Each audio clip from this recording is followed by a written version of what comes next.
Foster Kovac's phone was still in his hand, rehearsing the story he'd tell his father, when the glass doors opened and every sound on that floor stopped completely at once. His father's tie went crooked. Milo Kovac said two words, quiet and wrong, to a stranger who'd never toured this building, and to a name Foster had heard shouted at a woman on her knees days earlier. The ground under his shoes changed hands, and changed families in the same second, and nobody said which shift hurt him more. Down the hallway, a notepad thrown in the trash that morning was already being lifted back out, page by page, into hands that had every right to hold it. Foster didn't know yet what he'd lost, or who he'd lost it to. Subscribe right now. Tell me where you're listening from. The woman crossing that floor is about to answer both. Reorganize the whole cage. By color, not part number. Foster Kovac tapped the shelf with two knuckles. You've got 20 minutes. That's not how the system works. It's how it works today. Junie Prather set down the manifest she'd been holding and started pulling brackets off the shelf, because the gloves that lived at her station had gone missing sometime that morning, and nobody on the floor had seen a thing. Dutch Renner leaned against the cage door, filming nothing, watching everything, already grinning at a joke that hadn't landed yet. Cal Ambrose checked his phone. Perry Ostrander stood by the exit, with his hands buried so deep in his pockets his shoulders had folded inward. A man trying to disappear inside his own posture. 19 minutes, Foster said. Junie didn't answer. She kept working, fast and even, because she'd learned in 6 months on that dock which fights were worth having and which ones you let pass through you like weather. This was weather. Somewhere at home was a daughter she hadn't spoken to in over a year. A bicycle still hanging in a hallway she couldn't make herself walk past without slowing down, and a company 2 hours north that neither of them knew was about to close the distance between them faster than either one was ready for. Nobody in that cage, not Foster, not Dutch grinning behind his phone, not Junie moving brackets with her jaw tight, had any idea that the badge clipped to her coat and the deed to the building around them belonged, in every way that mattered, to the same family. By the end of the week, Foster Kovac wouldn't just lose the argument. He'd lose the ground he was standing on, and the last person he'd want walking through those doors to take it from him. Subscribe now. Foster has no idea who he's underestimating. 2 days earlier, Junie Prather had been on her knees for 4 minutes, picking spilled bolts out of a floor drain, when Foster Kovac decided the whole dock crew needed to watch. "Leave them," he said. "I want everyone to see this." Junie didn't look up. The bolts were from a brake caliper kit that had cracked open on pallet 6, and if she didn't recover every one before the afternoon inspection, dispatch would flag the shipment, and her supervisor would blame her, not the forklift driver who'd dropped it. She kept working. Somewhere behind her, Dutch laughed before Foster had even finished his sentence, the way people laugh when they already know what's funny to their friend. "That's the thing about her," Foster said, loud enough to carry across the loading bay. "Give her a broom, and she's the happiest woman in Bowling Green." He crouched down so his voice would land closer to her ear. "You like it down there? Because from where I'm standing, that's about the only place that suits you." Cal snorted into his coffee. Perry, the third one, didn't laugh. He looked at the drain, then at Junie's hands, then out toward the trucks idling in the yard, like he'd rather be anywhere that wasn't this bay. Junie stood up with the bolts cupped in her palm. Her badge read Prather, Logistics Support, clipped to a lanyard that had never once carried her real last name, because she'd stopped using it the year everything fell apart. "I'll have the shipment cleared by 2, she said, and walked past him toward the parts cage. Foster's grin faltered for half a second, the way it always did when she didn't flinch, and then he found his footing again in front of his friends. He let her get 3 steps before he said it. 2 o'clock, or I make 1 call to my father and tell him the Nashville load is late because of you. And a woman with your kind of resume doesn't get a second write-up. She gets walked out." Nobody on the floor said anything. 2 dock workers kept loading pallets like they hadn't heard. A dispatcher 2 desks over turned the volume up on her radio. Junie had learned, in 6 months, that silence from a room full of people wasn't the absence of witnesses. It was witnesses choosing not to be witnesses. She didn't turn around. She kept walking until the cage door swung shut behind her, and on the other side of it, Foster's threat sat in the open air of the loading bay. Not a joke anymore. Not performance. A number and a deadline, with her job on the other end of it, waiting for 2 o'clock to decide whether he meant it. The phone buzzed once, face down in the bottom of Junie's bag, and she felt it more than heard it over the printer noise at her desk. One missed call. No voicemail. She knew the number without looking. The only one left in her contacts that still went unanswered on purpose. A year running now. She turned the phone face down again and pulled the next shipping manifest toward her, hands already moving before her mind caught up. Some doors you don't open twice. 2 floors up, in an office with more glass than wall, Milo Kovac was doing his own version of the same thing. The filing sat open on his monitor. A quarterly disclosure from a holding group called Railhouse Ventures, the entity that now carried 81% of a company that still had his father's name stamped into the concrete out front. Milo had read the first page 4 times since April and understood less of it each time. A signature line where his own authority used to sit alone now sat underneath someone else's, someone whose name never once appeared in the document. He'd asked the lawyer once, back in April, whether he'd regret not pushing harder for a name. The lawyer had said most sellers in his position didn't. Milo had chosen to believe that, the same way he chose to believe most things lately, because the alternative took more energy than he had left to spend on a company that no longer entirely belonged to him. His assistant knocked once and didn't wait for an answer. Compliance flagged the Railhouse disclosure again. Same note as last quarter. They want confirmation someone's actually verified beneficial ownership before the board meets. She held the printout out like it might bite her. Do you want me to find out who's actually behind Railhouse before Thursday? Milo didn't look up. It's routine paperwork. Refinancing groups don't publish investor lists. File it. You're sure? I built this company's floor plan with my own 2 hands before you were born. I don't need a background check to run my own building. He tapped the edge of the monitor twice, a habit from a decade of closing conversations he didn't want to keep having. Whoever's behind Railhouse wants the debt serviced and the trucks moving. That's the whole relationship.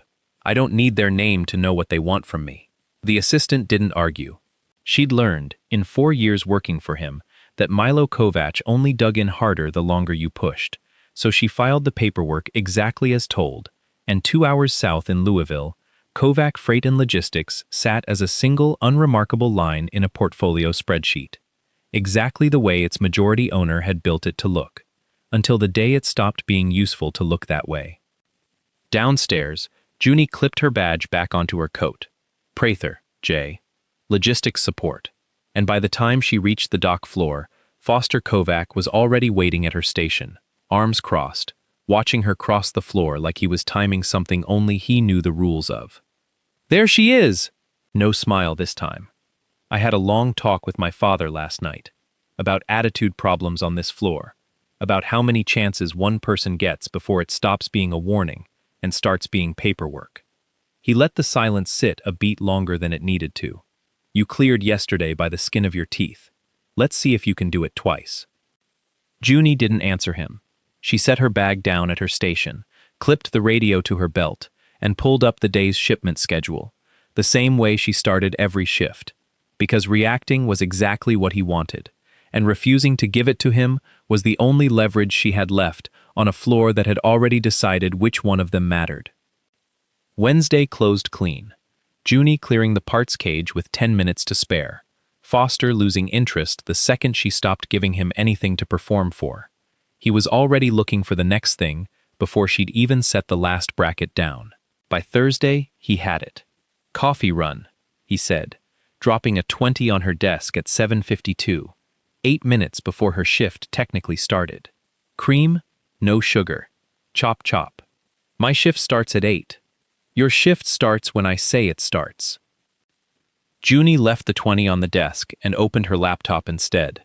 Dutch had already pulled a chair over from the next desk, like this had become appointment television, and he didn't want to miss the next episode. Cal leaned against the filing cabinet, phone out, thumb ready. Foster picked the 20 back up, folded it once, and put it in his own pocket without breaking eye contact.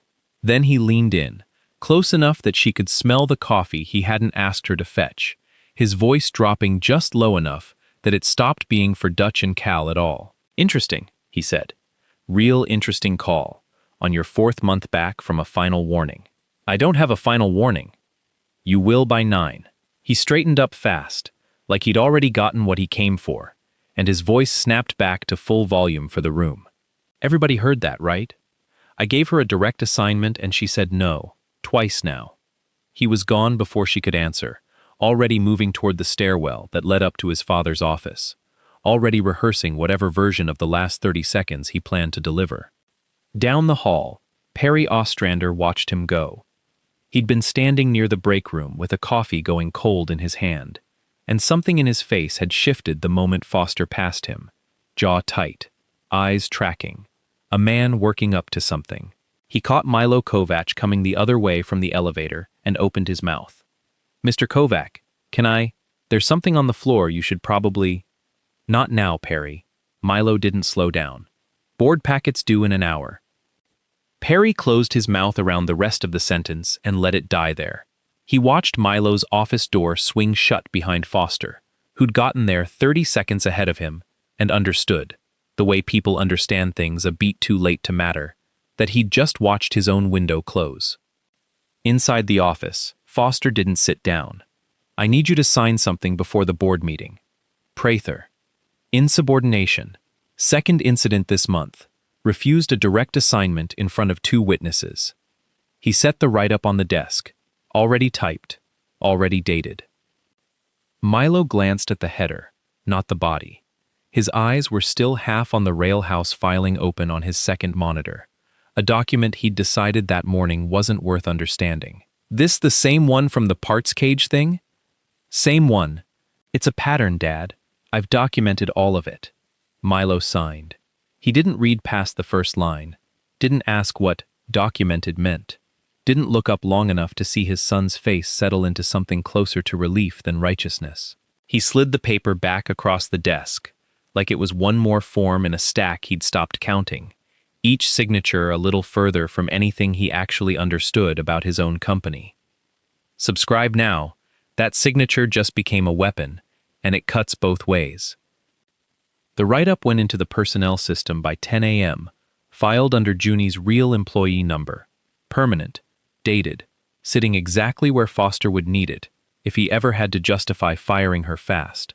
2 write-ups, one more, and the decision wouldn't need his father's signature at all.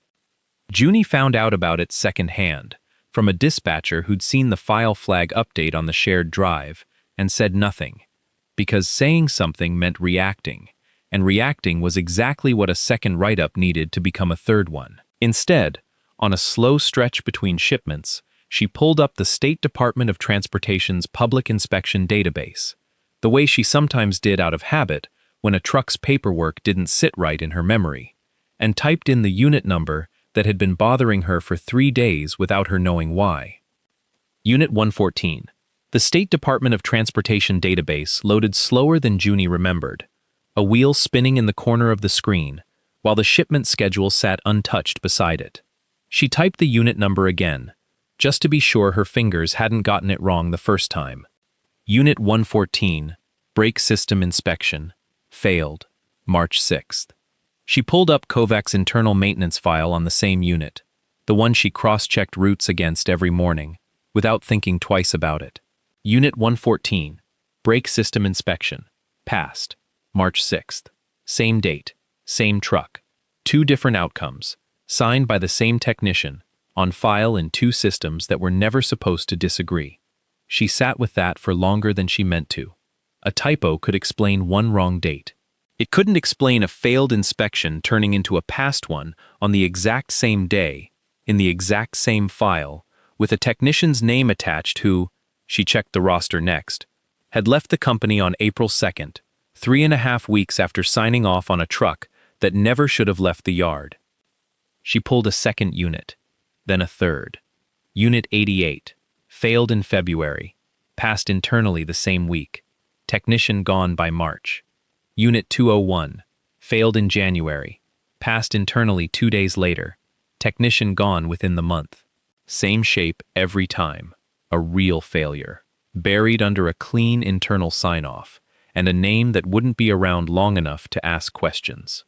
Junie checked the login history on the internal file system next, the one thing that couldn't be typed over by hand. Every falsified record traced back to the same credentials, not the departed technicians, but a login that belonged to the Fleet Safety Office. The office Foster had taken over 3 months ago, the same week he'd told his father, in a meeting Junie had only heard about secondhand, that he wanted to modernize how we handle compliance. She thought about the budget line she'd seen crossed out and rewritten last month. Full brake system replacements on aging units, quietly reduced to inspection and reseal, to free up funds for something Foster had labeled, in the notes column, as a marketing initiative. She hadn't thought anything of it at the time. One line among 100 in a spreadsheet, nobody read closely except the person balancing it. It read differently now. It read like a man who'd found a way to pay for his own image without ever having to explain where the money actually came from. 9 units. She counted them twice to be sure, tracing each one back through the login trail. The failed state reports. The technicians who'd cleaned out their lockers within weeks of signing something they probably never signed at all. 9 tractor trailers, running interstate routes through Kentucky, Tennessee, and Indiana, on brakes that had failed inspection and been logged as passing, not by accident, not by a rush technician cutting corners under pressure, but by someone with the access and the motive to make a real problem disappear on paper while it kept driving 65 miles an hour down I-65. This wasn't a write-up anymore. This wasn't a coffee run or a folded 20 or a floor drain. This was 9 trucks that could kill somebody on a highway shoulder before the month was out, and one name sitting at the center of every falsified file. She thought about the drivers next. Men and women she nodded to every morning on the loading dock, people with names she knew, families she'd heard about over break room coffee. Ray Delgado, who drove the Nashville route twice a week and had a daughter starting community college in the fall. Unit 88 was his. He had no idea. That thought did something the numbers alone hadn't. It moved the whole thing out of her head and into her chest, a weight that sat there and didn't move even after she closed the tab. She didn't print anything. Printers logged jobs, and paper trails had already gotten 9 technicians erased from a roster for knowing less than she did right now. Instead, she pulled the notepad from her coat pocket, the same coat she wore home every night to an apartment with a bicycle still hanging in the hallway, and copied the file paths by hand, 1 unit at a time, her handwriting getting smaller as the list got longer. By the time she closed the browser tab, the shipment schedule beside it hadn't moved in 40 minutes, and neither had she, sitting perfectly still at a desk on a floor where, 3 days ago, the worst thing anyone thought she was capable of was crying over a broken caliper kit. Friday morning, Junie pulled the maintenance budget log before she'd even taken her coat off, because the number from Chapter 4 had kept her awake half the night, and she needed to see it in daylight to believe it. There it was, same as she remembered, full brake system replacements on the 9 flagged units, quietly rewritten last month to inspection and reseal. The difference in cost routed to a line item labeled Q3 Brand Initiative, Foster's Initiative, the one with his name on the memo, announcing a rebrand nobody on the dock floor had asked for. It wasn't a mistake. A mistake didn't move money on purpose and then falsify 9 state inspection outcomes to cover the gap. This was a man protecting a vanity project by putting 9 trucks back on the interstate with brakes he knew had failed. You hear about the safety office this morning? A maintenance tech named Odell, someone Junie barely knew beyond a nod in the break room, dropped into the seat across from her with his own coffee, talking more to the room than to her specifically. Somebody up there's asking who's been pulling archived state printouts. Whole office got a memo about it an hour ago. He shrugged like it was nothing, already moving on to a different complaint about parts delivery, and didn't notice Junie's hand go still on her keyboard. She hadn't printed anything. She'd been careful about that. But she'd logged into the state database from her own credentials 4 times this week, and credentials left a trail the same way printers did. She made the decision then, not later, not as a vague plan she'd get around to. She would bring the notepad to Milo Kovac's office first thing Monday morning, before Foster arrived, before anyone could get to Milo first with a different version of what she'd been doing. Waiting past Monday meant giving Foster the whole weekend to notice the printout memo pointed in her direction. Monday was the only day left where she still had the advantage of getting there first. Across the floor, oblivious to all of it, Foster had found a new way to fill an afternoon. "Hey, Prather." He didn't bother walking over this time, just raised his voice from 20 feet away, loud enough that 3 people looked up from their stations. "I need 40 pallets reshuffled by dock order instead of route order before the Louisville truck loads. Today, not tomorrow." He smiled at Dutch like he'd said something clever. "Figured you'd want the extra challenge, since apparently you've got so much free time to go digging through old paperwork instead of doing your actual job." Junie didn't answer. She stood up and walked toward the pallets, because 40 pallets by dock order was nothing compared to what she was carrying in her coat pocket, and because letting him see that landed would cost her the one advantage she still had, that he still thought this was about a floor drain and a folded 20, not about a login trail that ended at his own name. He had no idea how much bigger this had already gotten. He was still performing for an audience of 2, in a story that had quietly stopped being about him 3 days ago. His phone buzzed on the desk behind him. He glanced at it without much interest, already mid-sentence to Cal about something else, until he actually read the name on the screen, someone from the Fleet Safety Office, and the message underneath it. "Heads up, dispatch girl was in here Wednesday, asking about archived printouts. Thought you'd want to know before Monday. Subscribe now. The clock just started, and only one of them knows it." He stood there for a second too long, phone in hand, the smile from 30 seconds ago gone somewhere it wasn't coming back from. Across the floor, Junie stacked the last of the reshuffled pallets and checked her watch. 2 days until Monday, 2 days to get to Milo's office before anyone else did, with no way of knowing that 2 days might already be one too many. Monday morning, Junie made it as far as the second-floor hallway before Foster stepped out of the stairwell in front of her, blocking the path to his father's office with his whole body, the way he always did when he wanted to use himself as punctuation. "You've got some nerve," he said, "digging through files that aren't yours, pulling archived printouts like you work compliance instead of dispatch." His voice was already climbing, already performing for a hallway that this early had nobody in it but the 2 of them. "You think this is your company? I think 9 trucks are driving on brakes that failed inspection," Junie said, not raising her voice to match his, which seemed to unsettle him more than shouting back would have. "I think somebody's name is on 9 falsified reports, and it isn't mine."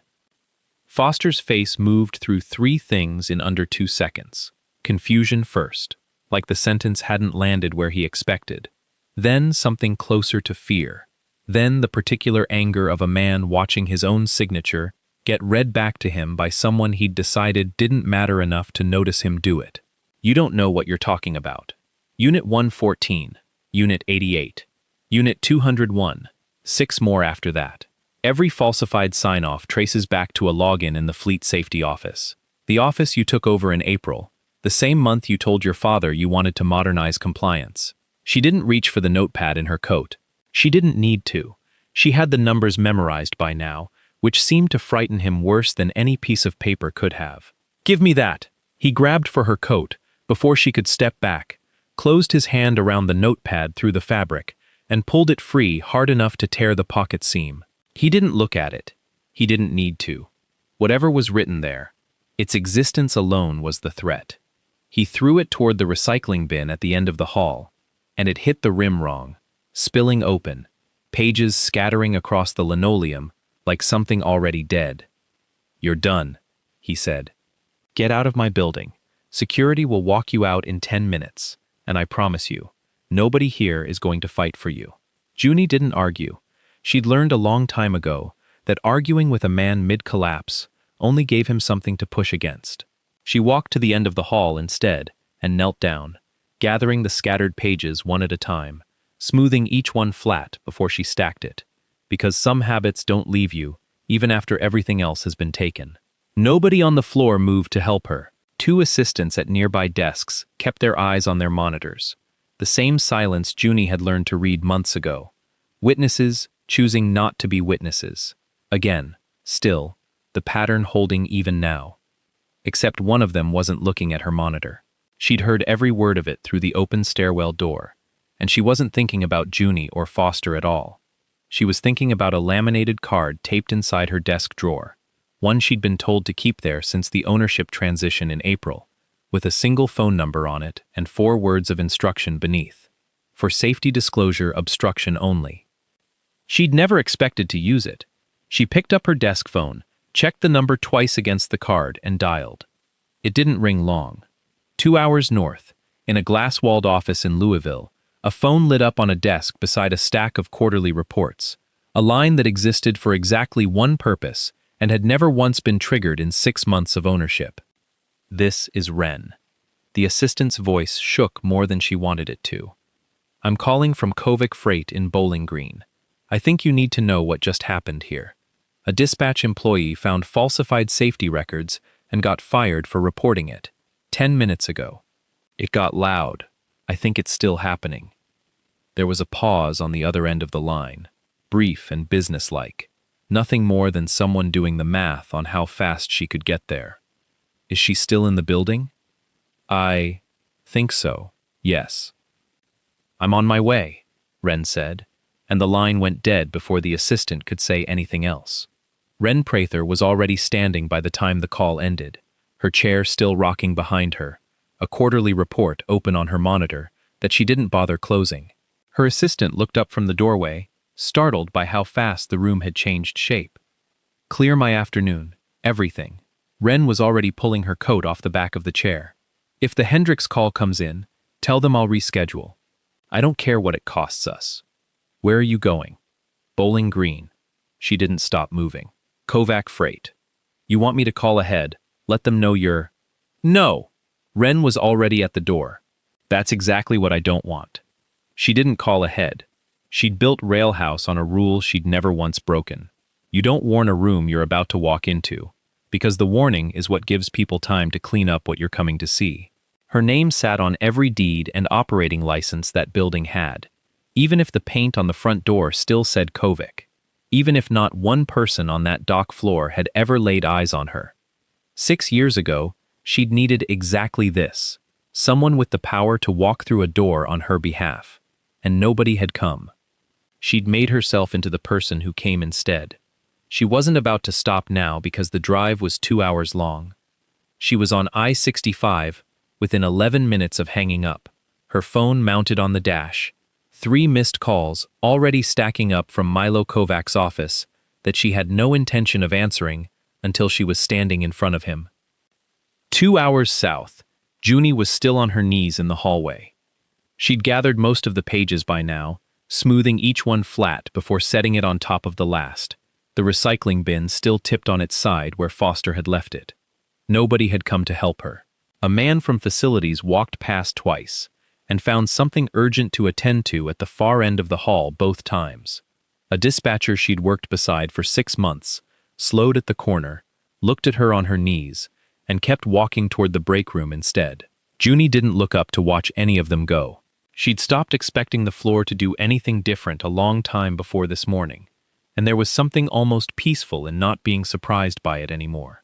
She thought, kneeling there, about how strange it was that the thing that finally broke her wasn't the floor drain or the coffee run or even the write-up. It was 9 trucks and a login trail, a fact so far outside the realm of Foster Kovic's cruelty that he hadn't even understood what he was destroying when he threw it in the trash. Her badge was still clipped to her coat, even though it didn't mean anything anymore. Prather, J. Logistics support. And she almost laughed at that. The absurdity of still wearing proof of a job she no longer had, except laughing would have used energy she didn't have left to spend. She thought about calling someone, a friend, a lawyer, anyone, and realized, sitting there, that 6 months on this dock hadn't left her with a single name in her phone she trusted enough to make that call. That was its own kind of quiet devastation, smaller than the firing itself but somehow harder to swallow. Somewhere in the building, a security guard was already being told to prepare an escort. Somewhere 2 hours north, a woman Junie had never met and would not have recognized was doing 78 miles an hour down I-65, with her jaw set and her hazards off, closing a gap neither of them had any way of knowing existed. Subscribe now. These two are about to collide, and neither one is ready. Junie stacked the last page and stood up slowly, her knees stiff from the linoleum, and looked down the empty hallway one more time before turning toward the elevator and whatever came next. She had no way of knowing that the distance closing in on that building wasn't measured in miles anymore. It was measured in minutes, and it was already running out. Milo Kovac was standing in the middle of the lobby when Foster found him, a printout shaking slightly in his hand. Not from age, from something closer to the specific kind of fear that comes from watching a number you don't understand suddenly mean something you do. He'd been on the phone for 11 minutes with someone from a compliance firm whose name he hadn't caught, listening to a list of unit numbers read back to him in a voice that made clear this wasn't a negotiation. 9 trucks. He wasn't asking. 9 trucks, Foster, on the road right now, on brakes that failed inspection in March. I just got a call from a number I've never seen before, from someone who apparently has the authority to shut this entire fleet down by lunch, and they read me a list. 9 units. 9 of your signatures. Dad, I can explain. Explain what part? The part where you falsified state records, or the part where you fired the person who found it? Milo's voice cracked on the last word, not from anger alone, but from the particular exhaustion of a man realizing, in real time, how much of his own company he'd stopped understanding months before this morning. Do you understand what you've done? 9 trucks, Foster. Real people driving those routes. Real families on the other side of every one of those brake lines. Foster's mouth opened around the version he'd been building since the hallway that morning. The one where an insubordinate dispatch clerk had gone digging through files that weren't hers, where he'd been protecting the company from someone unstable, where the numbers meant something other than what they obviously meant. He got as far as, "She's been a problem since," before the sentence died in his throat, because the glass doors at the front of the lobby had just opened, and a woman neither of them recognized was walking through them like she'd built the place with her own hands. She didn't stop at the front desk. She didn't ask which floor, didn't check a directory, didn't hesitate at the security turnstile. She crossed the lobby in a straight line toward the two of them, coat still on, keys still in her hand, moving with the certainty of someone who'd studied this building's floor plan on paper 100 times and never once needed to see it in person. Every conversation within 20 feet of her stopped, without anyone deciding to stop it. Milo straightened his tie, without seeming to notice he'd done it. An old reflex from 3 decades of shaking hands with people who mattered more than he did in a room. He'd read her name exactly once, at the bottom of an 11-page document back in April, in a signature block below a line item that had felt, at the time, like paperwork rather than a person. He said it now the way a man says a diagnosis out loud for the first time, quiet enough that only Foster and the woman standing 3 feet away could hear it. Miss Prather. Foster looked between his father's face and the stranger's, and something in his chest dropped half a floor before his brain finished catching up to why. He didn't know the shape of what was coming yet. He only knew, with the particular certainty of a man watching the ground shift under a building he'd never once questioned, that whatever this woman was about to say next was going to cost him more than an apology could fix. She hadn't looked at Foster yet. Her eyes were already moving past him, down the hallway toward the stairwell, toward a recycling bin that facilities still hadn't righted, toward a name typed on a personnel file 2 floors up that she hadn't read but already knew the shape of. When she finally spoke, it wasn't to either Kovac standing in front of her.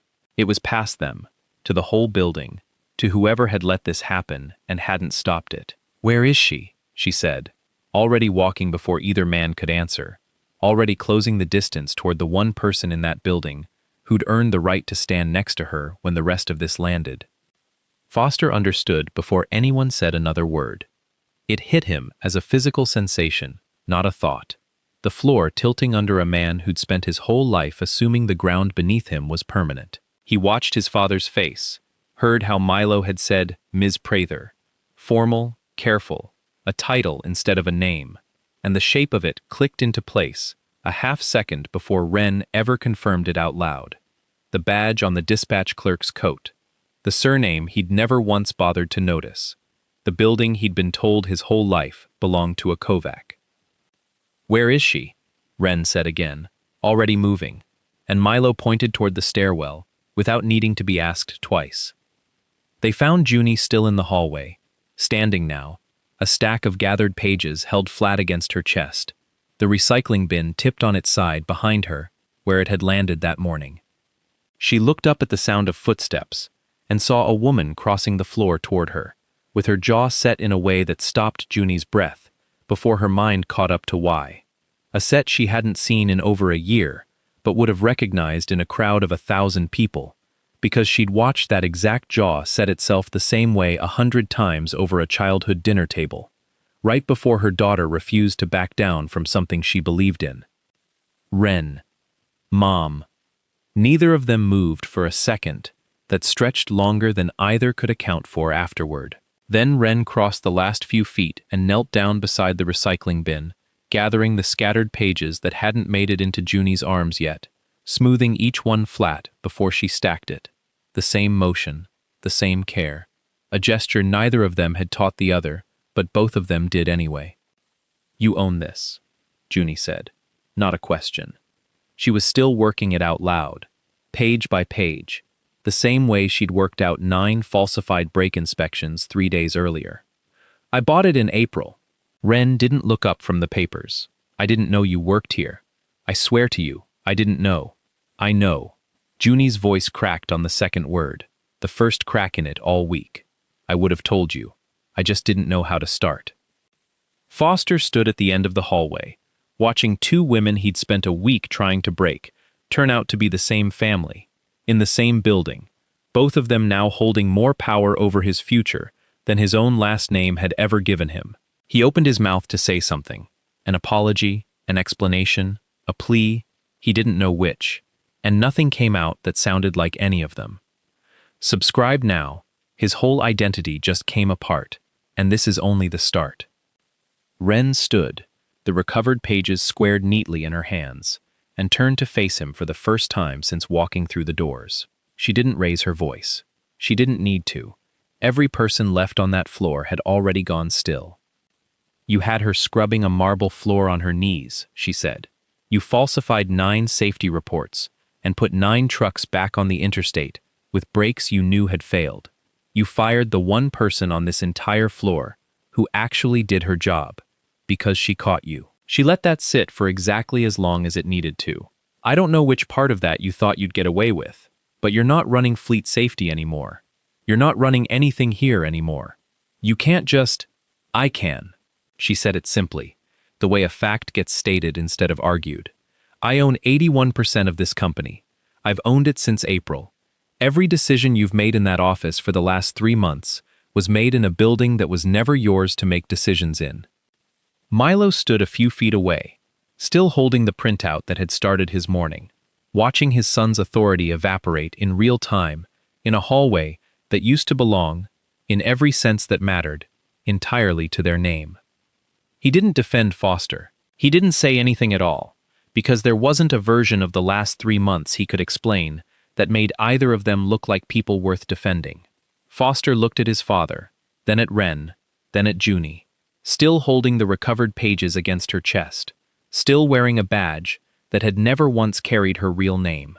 He understood, all at once, that the woman he'd humiliated for a week and the 24-year-old who'd just ended his career were, in every way that had ever mattered, the same family he'd spent that entire week trying to destroy. Whatever consequences were still coming for him were already being decided in a hallway he no longer had any authority to stand in. The internal audit took 11 days. Wren brought in a compliance firm out of Louisville that had no history with the company and no reason to protect anyone in it. And by the end of the second week, all 9 flagged units had been pulled from active routes, inspected properly, and repaired at full cost.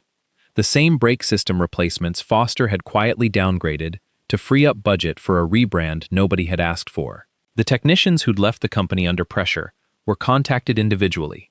2 came back. The rest received settlements large enough to make clear the company understood exactly what it had cost them to stay silent.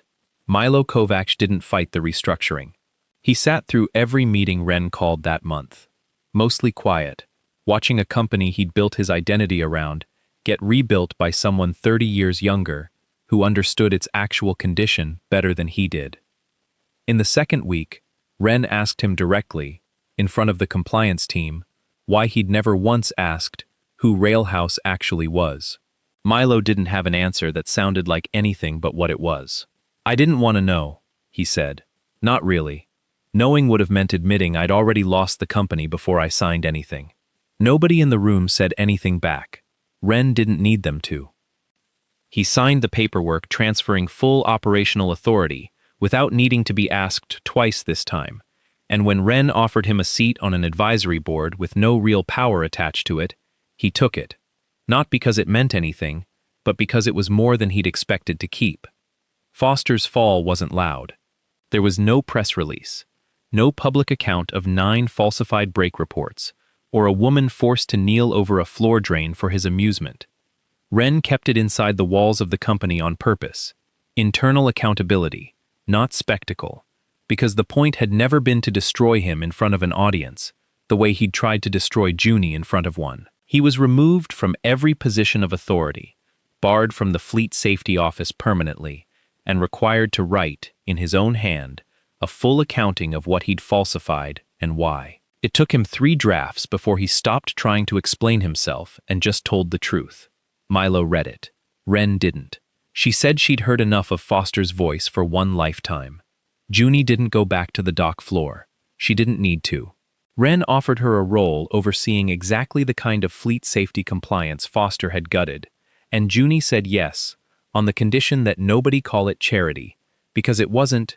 She'd caught 9 falsified reports with nothing but a public database and a notepad, and the company needed someone who thought that way running the department that mattered most. The conversation that took the longest wasn't about the company at all. Mother and daughter sat in Junie's apartment on a Sunday 2 weeks later, coffee going cold between them, saying the things that 13 months of silence had made harder instead of easier. Junie told her why she'd stopped answering. Not distance for its own sake, but a fear that picking up the phone meant finally having to say out loud how much she regretted the year they'd lost. Ren told her she'd almost called 100 times and hung up before it rang, for reasons that sounded, once she said them out loud, almost exactly the same as her mother's. Neither of them rushed to fill what came after that. For a while they just sat with it. The 2 cold cups, the 13 months neither could hand back, the particular kind of quiet that isn't awkward so much as honest. 2 people finally done pretending a year of silence hadn't cost them something real. Junie reached across the table once, and Ren let her take her hand, and that was the whole conversation for a minute or 2. No apology fixed it. Neither of them needed it to. If this reminded you to call someone, subscribe. You'll want the next one too. Neither of them fixed 13 months in one afternoon, and they both seemed to understand that was fine. But by the time Ren left that evening, Junie walked her to the door, and on the way, for the first time in over a year, she let herself slow down in the hallway instead of hurrying past it. The bicycle was still hanging where it had always hung. She stood in front of it longer than she needed to this time, the way you stand in front of something once the reason you avoided it stops being true. Then she reached up, unhooked it from the wall, and set it down by the door instead. Not put away, not forgotten, just finally somewhere it might be used again.